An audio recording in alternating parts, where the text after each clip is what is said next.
Supreme कोर्टाच्या निर्णयाचं दूध उत्पादक म्हणून आम्ही स्वागत करतो. जे षडयंत्र रचलं होतं प्रशासकाच्या माध्यमातून या गोकुळवर ताबा मिळवायचा ते हाणून पडलेलं आहे आणि निश्चितपणे गोकुळचा दूध उत्पादक यामध्ये सकारात्मकरित्या उद्याच्या निवडणुकीमध्ये सहकार्य करेल अशी आम्हाला अपेक्षा आहे.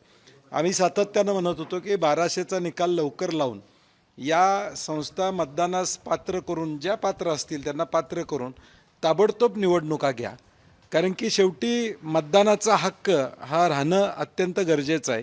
घाई गडबडीत राज्य शासनानं जो कायदा त्या ठिकाणी केला, शेवटच्या दिवशी अधिवेशनात ताबडतोब प्रशासक नेमण्याची कारवाई झाली. अगदी 4 वाजता प्रशासक साताऱ्यावरून डायरेक्ट पोचतात, हे सगळा गौड बंगाल होता आणि मला वाटतं एक दूध उत्पादकाला कोल्हापूर जिल्ह्यातला दिलासा मिळाला असं म्हणायला हरकत नाही. आता प्रशासक आलेला आहे, पण निवडणुकीसाठी किती दिवसाची तयारी करावी लागते? 3 महिन्याचा कालावधी त्याचा प्रशासक आहे. 90 दिवस साधारणपणे तसे 125 दिवस लागतात निवडणुकीला.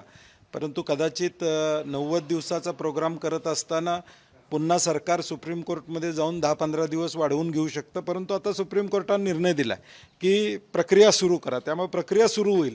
अनेक 10-20 दिवस वाढले तर जिल्हा परिषदच्या वेळी पण वाढलेलं, तसं परत 10-20 दिवसाची मुदत सुप्रीम कोर्टात मिळू शकते. परंतु एक चांगलं आहे की या जिल्ह्यातला दूध उत्पादक निश्चितपणे आता मतदानास पात्र झाला.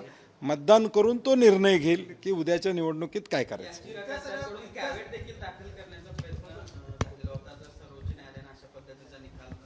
नाही, मला वाटते जे मुद्दे सुप्रीम कोर्टासमोर त्या ठिकाणी आले की डिसेंबरमध्ये ही प्रक्रिया साधारणपणे त्या ठिकाणी सुरू झाली होती. हा कायदा केल्यानंतर ताबडतोब प्रशासक नेमण्याची जी घाई सरकारनं त्या ठिकाणी केली आणि या सगळ्याचा विचार करून सुप्रीम कोर्टानं मला वाटतं एक न्यायपूर्वक निर्णय दिलेला आहे.